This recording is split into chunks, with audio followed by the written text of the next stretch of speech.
It looks like we're live. Awesome. Hello, everyone. Happy Thursday. Hope you are all doing well. We're coming at you twice this week. If you are here with us live, say hello, drop us a hashtag live. If you're watching the replay, hashtag replay. I am super excited today. For those of you who don't know me, I am Brittany. I'm one of the admins here with Chris, and we have a very, very, very special guest here today talking about one of my favorite topics, regenerative farming and quality protein. Hi, Amie. How are you? I'm great. How are you doing? Good. Good to have you here. Yeah, super excited about today. Me too. Nervous, but I'm excited. You're doing just fine. You're good. You'll do great. I You're promise. doing fine. So while we have you here, we're going to talk about some farming practices. We're going to talk about the importance of quality protein. But first, just tell us a little bit about your story. I read a little bit about you and how you kind of got to this to become a farmer, right? So let's tell our audience a little bit about your story and yourself. Okay. Well, my husband and I were overseas. We were foreign service, and our last post was Guatemala. And we got medevaced out for one of our children, and we had already purchased the first farm and an old house to renovate. So we came here, and my office was not being very flexible about me continuing to stay home, and I couldn't leave this child home alone, and I couldn't leave him home alone with his siblings. So they gave me 2 weeks to come back to work. I said bye-bye. So a couple weeks later, I talked to my husband, and I'm like, what do you think about buying some cows and some pigs and start a farm? And so he was like, okay.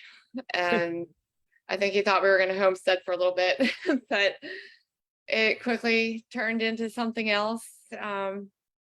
And here we are today. But I got started farming partly because I had spent many years being sick. I have SIBO, and I actually just got a diagnosis for that this summer. But for 25 years, I didn't know why I felt terrible all the time and had bloating. And I had actually been a vegetarian for 20 years.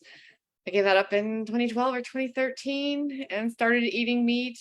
But I was concerned about how my meat was getting to my table and the quality of that meat, and also concerned with GMOs in our food.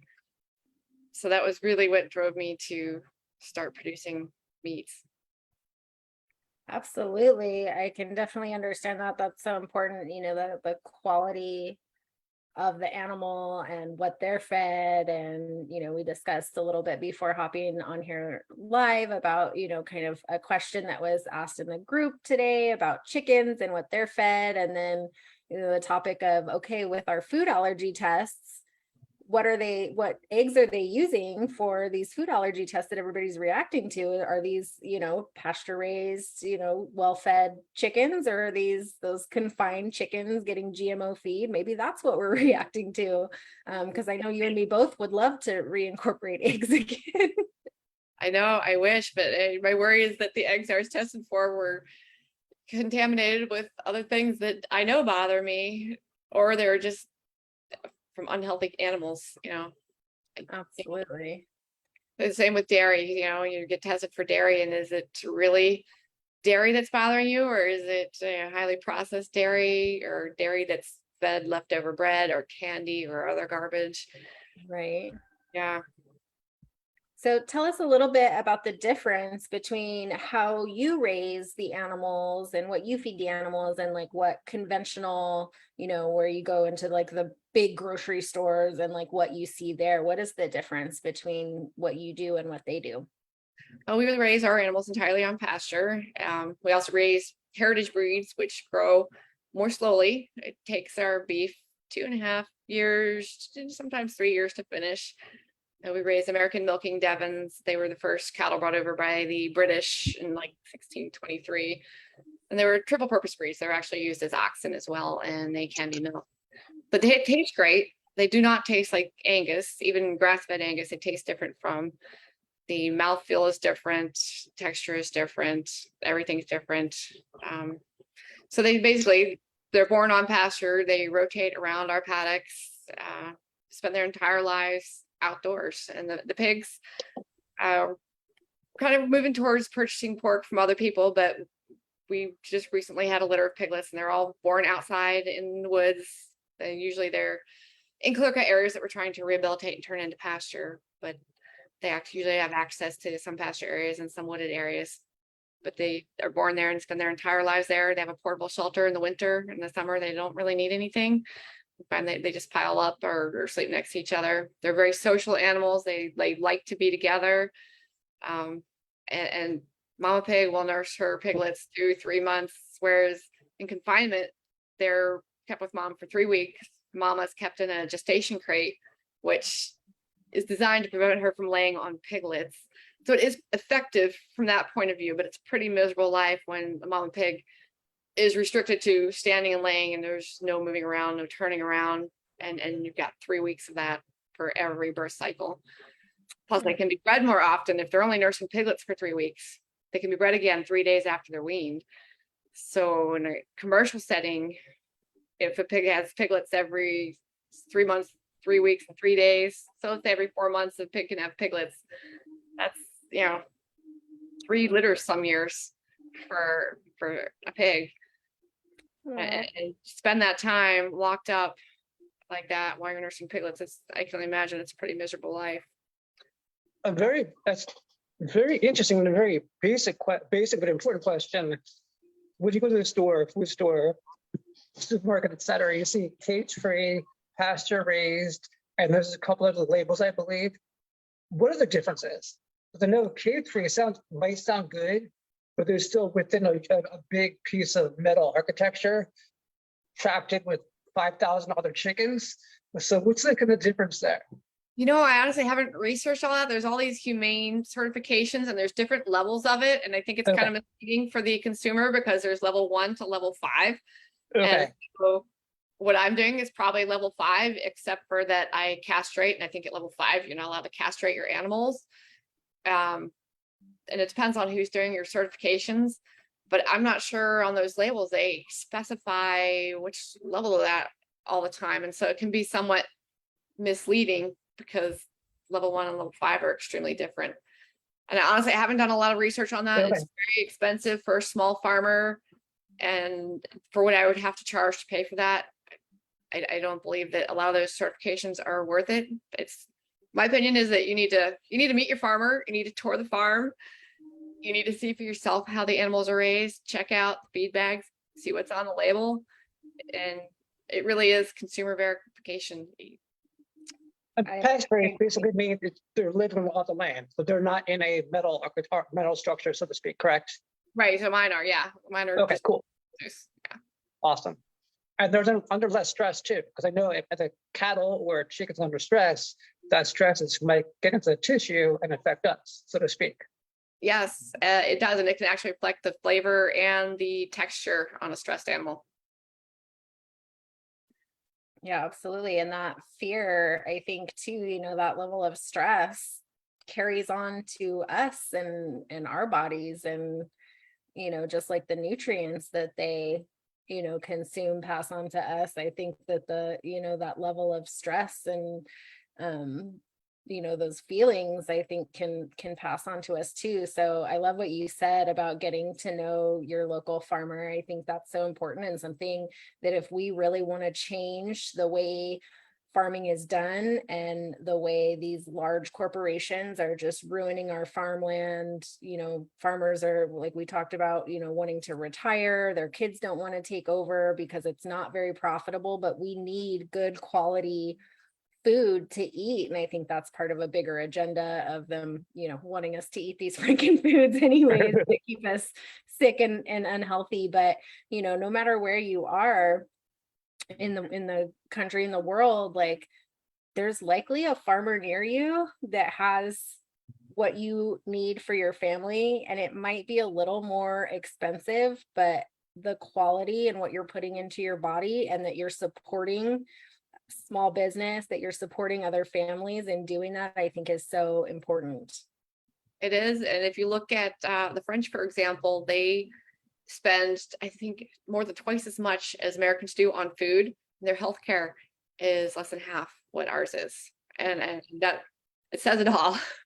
When you spend more on quality food, your health isn't so bad. Yeah, that's the one thing. I know we get that a lot, and I get right now it's a scary time, and recession and inflation and food costs have risen dramatically just in the last 2 years. So I know it's a struggle for families to how can I buy grass-fed beef if I've got a whole family to feed and things like that. But I mean, I encourage anyone out there who's struggling like that to look at where you can cut back on other things, because what we put in our bodies is the most important thing. Like that determines our health, and we only have one body to live in forever. And if we don't nourish it properly, we end up sick. And if you look around the rest of the country, everybody's sick and unhealthy, and that's because they're putting bad food in their bodies. So really it is worth the investment. And I can personally say I've tried your products, and I really, really, really enjoyed them.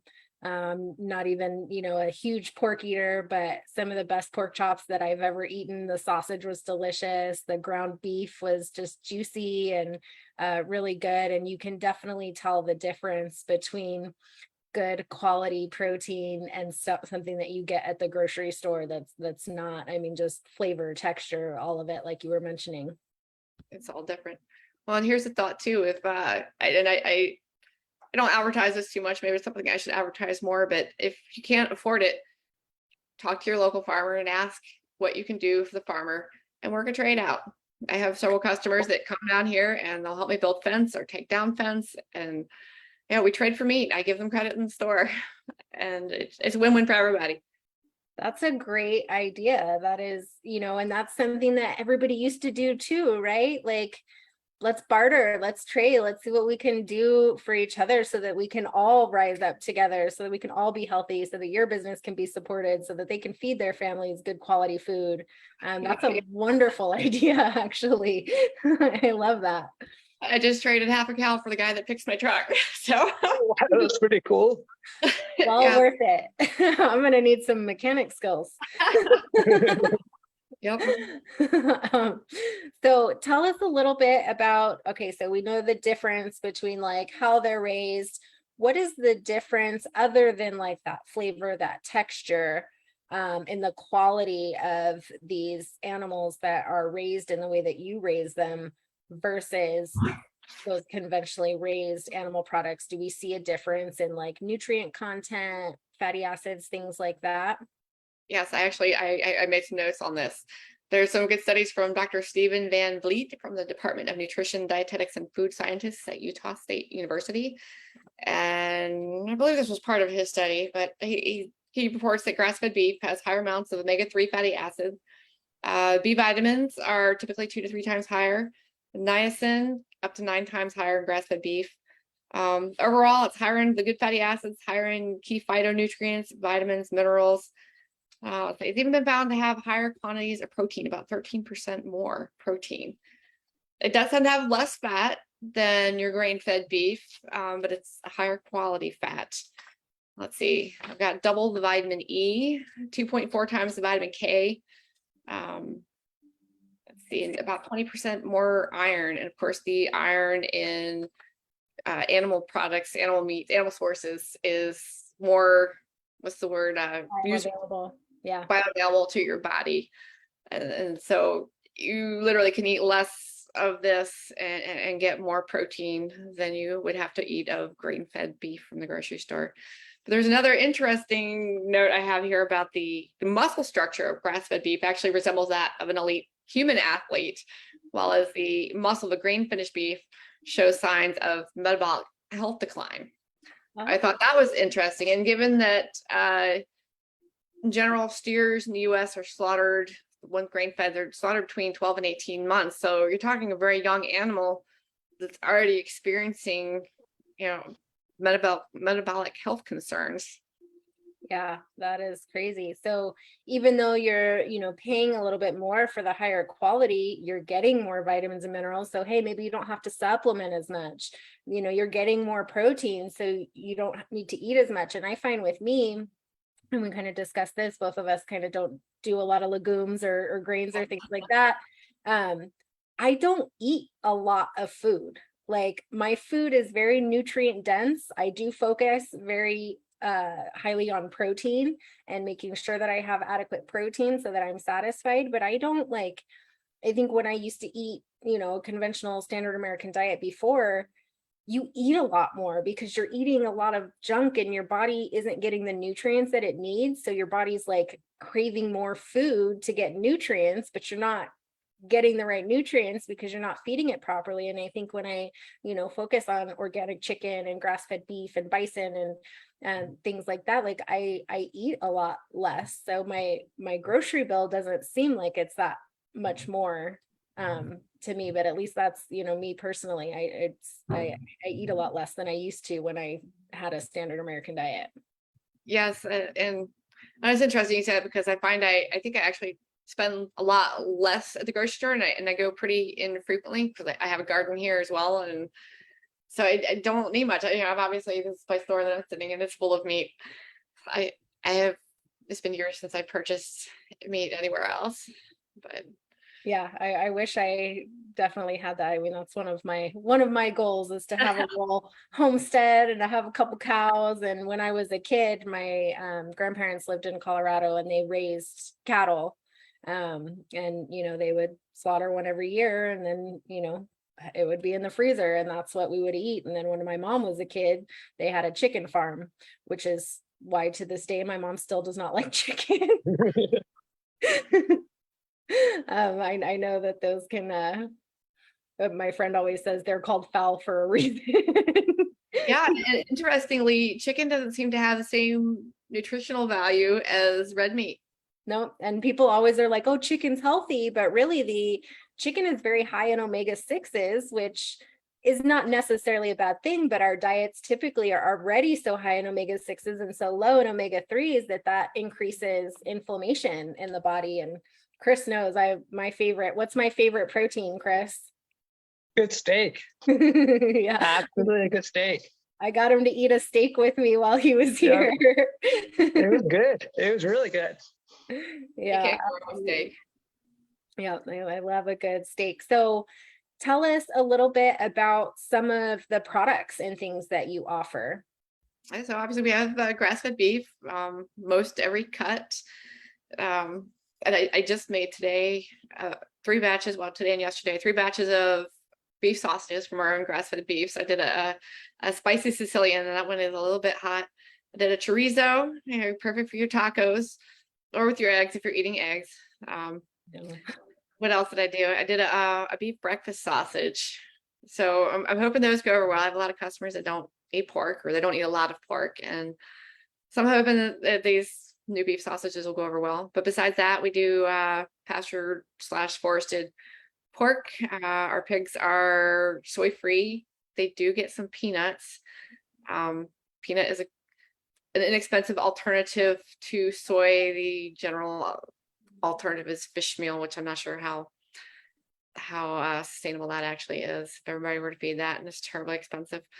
So we do peanuts, wheat, and corn, all non-GMO. But I do a lot of sausages with pork, and if I do say so myself, it's some of the best sausages you ever had. Grocery store sausage makes me gag. It was really good sausage, I will tell you that. And I'm not a huge sausage person, but I made some really good pasta the other night utilizing some of the sausage that you sent me, and it was delicious. Yeah, it's nothing like what you get at the grocery store, and there's nothing like when I go to somebody's house and they try to serve me sausage and it's not my own. I'm like, oh, that's gonna make me gag. I don't know what it is about the grocery store sausage, if it's or I don't know. Yeah. I've got a question, if you don't mind. You mentioned traditional fowl, chickens, I guess, and even cows and so forth.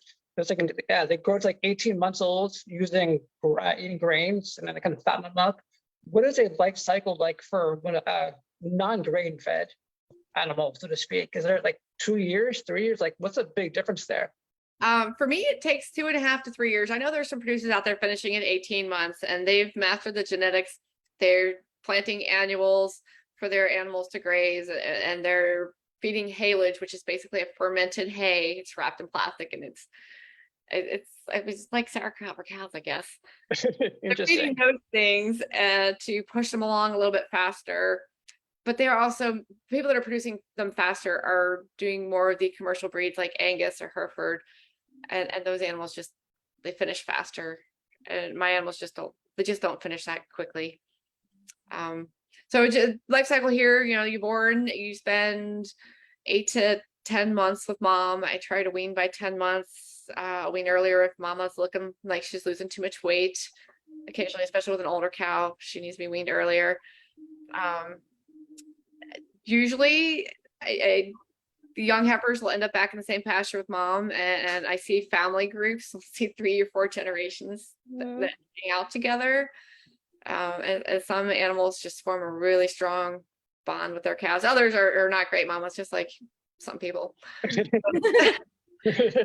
there's some that they're dying to be a mama. But yeah. So we've got to the point here where we've got a rental farm, and we own 2 farms. So we're now able to, animals that we're not going to breed, so the females that we're not going to breed are at the home farm. The group that's going to get bred is about 3 miles up the road, and any steers and bulls are at a farm that we rent. So it makes it a little bit easier. It's interesting, get an insider's view as to how it all works, obviously. There's a lot to it. Yeah, I can imagine. Like, I thank you for the work that you do, because I know that it's hard. It's a hard job. It's very hard to do, but we need it, and we need more of it, and we need more people who are willing to do it. If we want to save the environment, if we want to save, our health, we need regenerative, sustainable farming practices. We need smaller farms in our communities where we're not, shipping out all over the country. Like, we need these small farms that can, help sustain our communities and get rid of these giant agriculture monsters with millions of dollars for lobbying, and they're destroying our planet, they're destroying our health, and then they're spreading this information that red meat is bad for you, and it's one of the most nutrient dense foods that you could possibly eat. Beef liver, I know that might not sound appealing to a lot of people, but literally the most nutrient dense food you can eat. Absolutely. You don't even need a multivitamin if you have a little daily dose of beef liver, but it's got to be grass fed, it's got to be raised well, fed right. So just thank you so much for what you do. A very basic question too. What does regenerative mean? Like, what's the difference? You might have mentioned this, regenerative versus conventional in a sense. Okay, repeat the question. Sorry. What do you mean by regenerative? What's the difference between what you do versus what a conventional farm, Tyson or whatever, so to speak? Oh, so Tyson, all those chickens spend their lives in cages, and Okay. so that's a whole another basket problem. So chickens is pretty different from beef. So chickens spend their lives in cages, and if they're free range, they're usually that means they're in a building, and chickens are actually pretty cannibalistic. And if one receives a small injury, the rest of them will tear it up and eat it alive, literally. Wow. Chickens are terrible. So they actually suffer a lot of losses, the cage-free chickens, because of that. And so they're generally, I think they just have to have little access to the outside, and I forget which certification that is. Maybe it's organic. They just have to have access to the outside. So Tyson chickens have a little balcony on the side of the building with a little door. The chickens may or may not ever go out there. So when you think of organic, you think of green grasses and all that, and they're advertising, their pictures are all green and pretty, and it's just not the case. And for beef, it's a little different. So most American beef starts out on a farm just like mine. The difference being that people have one pasture and the animals never rotate. And so the pastures look pretty depleted. The guy up the road, it looks like a golf course, except for there's a few weeds the cows won't eat. It's terrible. And so when they go to the sale barn, so those people, their method of selling, they take the animals to the sale barn, which is an auction, and the prices it's my understanding those prices are somewhat fixed by the 4 big processors. And so when they're purchased, they then go to a feedlot, which you've ever seen an aerial view of one of those, it's just paddock after paddock after paddock, not necessarily any shelter at all, no shade, and there's definitely no grass growing, and the animals are crowded in. And my experience, when I bring my animals into a corral to handle them, they get stressed. They start fighting with each other, or because they're nervous, they start pushing each other out of the way. And that doesn't happen when they're out in the paddock. It only happens when I bring them in to handle them. And so I can only imagine that these kinds of things happen a lot in feedlots. Sure. So those animals, they get fattened in the feedlots, and things like chicken litter, actual chicken poop, it's legal to feed that to cattle. That's Whoa. disgusting. Google it. You are what you Wow. eat, right? Yep. And then all the animal byproducts and stuff that they feed the Because animal. that expired Skittles, I mean, expired bread, all this stuff is fed to them. And so all the things that you wouldn't feed yourself and you wouldn't feed your children as a course of your daily diet, it's fed to animals in feedlots. That's just terrible. That's a good reason, for many reasons, to go natural, go organic, go with a local family-owned person like you, obviously. Yes. Yeah, absolutely. So speaking of that, you are in Halifax, Virginia, correct? Yes. But you ship, because I'm in Arizona, and you ship to me. So where do you ship to? Continental United States, pretty much. Perfect. Most of what we ship is within the 1 day shipping zone. Yeah, we do ship to a few people out there. I've shipped to Colorado. I think I've done California, Utah. Awesome. Yeah, I appreciate it, because it was great. I was so excited when that came, and it came like the day after Chris left too. I was like, because we both wanted to try. Yeah, definitely. But no, so that's awesome. So how do so since you ship to the United States, so people can just go to your website and order what they want there, or do you have like some type of subscription box, or how does that work? Website, so you can pick by the cut. I'm trying to move a little bit more towards the subscription model. It's a slow transition. Yeah. So I've got bundles on there. I think the subscription model on my website can be a little bit confusing sometimes, not just for customers, but for me. Yeah, so we're trying to figure this out, but I do have a number of people that have a monthly thing, and it goes regularly. That's awesome. I love That's that. awesome. I love that. So what are you doing right now? You have something going on, right? Like you have like a promotion that you're doing. Right now we have a bulk beef promotion, so we're selling our beef by the eighths, quarters, halves, and wholes. Free shipping comes with that promotion, and also we are having a drawing for 2 nights. There's a distillery in our county that they have their own little farm, but they have cool little cabins.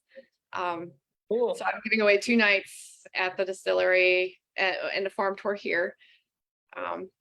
Yeah, so anybody who buys bulk beef gets their name put in the jar for That's for that. awesome. That is so cool. I would love that. Like that sounds like so much fun, and a farm tour. Yeah. I remember going on farm tours when I was a kid living up in Colorado. I'm gonna put her website. So the website is in here. It's in the chat, you guys, so you can check out what she offers. And I did see, so you mentioned you work with some like partner farms, because I did see some like lamb and different things like that, but you're working with other farmers to provide that. The lamb right now is mine. The lamb that I've got is cuts Oh. is mine. So when we do whole lambs, those will come from another farm. Okay. Oh my gosh, the name of that farm escapes me. Woodsong Farm in Bassett, Virginia is probably where we'll source lambs. Brian's Acres is where we get eggs from, and in the past we've gotten chicken from them. This year we'll be sourcing chicken and turkey from another place. So I'm hoping to get turkey pre-orders online today or tomorrow. Awesome. Yeah, so that's a great idea. We didn't even talk about turkey. We have Thanksgiving coming up here. Like, you guys want to give your family a delicious, healthy, naturally raised turkey. order from Amie here. Check out the website, see what else they have, check out some of the products. I know that I really enjoyed everything that I've tried so far. Still have a couple other things in my box that I'm excited to try that are in the freezer. But support small farmers. Maybe you're in an area where you're like, oh, that's kind of far from me, but I encourage you to go out.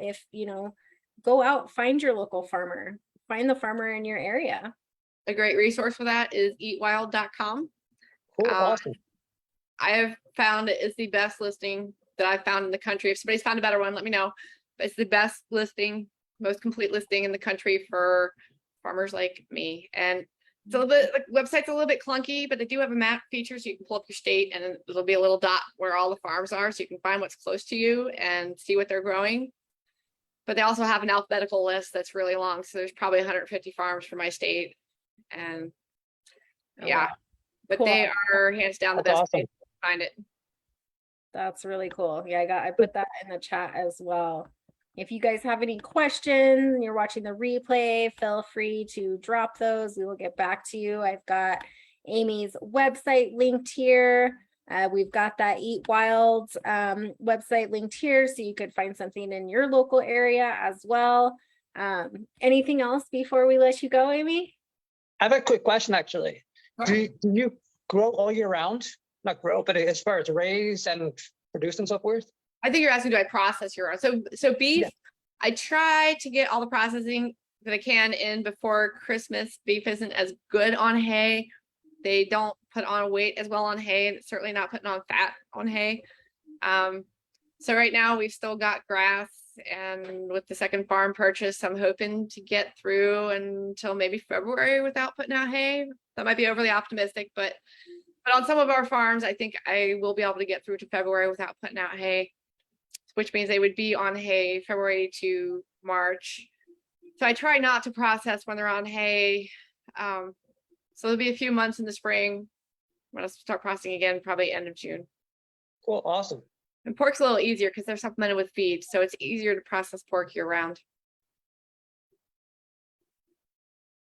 Cool. Yeah, anything else you want to share with the group before we let you go? I could talk farm all day long. So. We'll have to definitely have you on again, because I've really enjoyed this. And, I think it's really important because there is so much misinformation being spread out there about, eating animal protein, and it's simply just not true. And you really have to look at who is claiming those things, what money they have invested in that. Bill Gates, now he is the largest farm land owner in the United States, and he also has a lot of money invested in those Franken meats and making us sick and unhealthy. And so you really have to, I understand if you don't want to eat animal products because of beliefs or, things like that, that's fine. But if you're doing it to be healthy, you are doing the wrong thing. The wrong answer for most people, I think. There are probably a few exceptions. Yeah. I think for most of us it's the wrong answer. And it certainly, being a vegetarian for 20 years, it made me sick. And I do wonder if it didn't contribute to my SIBO and my Hashimoto's. And I even have concerns that all my kids have severe learning disabilities. And I wonder if my diet didn't cause that. Yeah, it's definitely a possibility. So yeah, just thank you for what you're doing now. And I'm so glad that you're, on this healing journey now, and, repairing your body and getting to the root cause of, some of your issues. And I've talked to a lot of, plant-based people, and they have a lot of gut issues. They have a lot of gut issues. Eating raw vegetables, especially, like, that's not good for gut health. It's just not. Eating good quality protein has, lots of vitamins, lots of minerals, lots of things that, promote health. But it's really important that, we get them from farms like yours, that are doing things the right way and taking care of the animals and feeding the animals properly. And so just thank you so much for being here. We'll definitely have to have you on again. And we'll be, we'll talk about you giving me some stuff to post in the group about the the beef and stuff for the contest too, because Oh, cool. a lot of our members would be interested in participating in that. So we'll talk after this to get that all put together so that the group members can participate in that giveaway as well. Definitely. And thanks for having me on. I appreciate it. Absolutely. Thank you. Thank you, Amie. You guys have a great day. We'll talk to you soon. Bye.